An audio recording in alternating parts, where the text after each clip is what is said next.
Hello, kids! This is letter A. The sound of letter A is A. Can you say it again?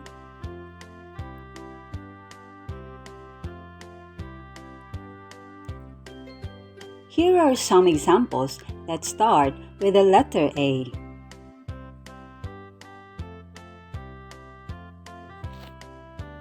Abacus, airplane, alligator, almond,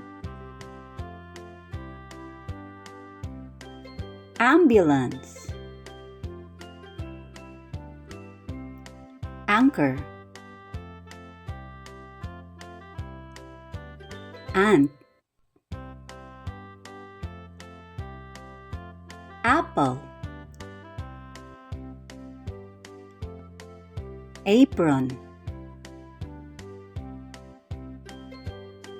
arc, arm, arrow, astronaut, avocado, and axe. This time, you will be the one to identify the picture. Are you ready?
Well done, kids! You want to learn more? See you on my next video. Bye-bye!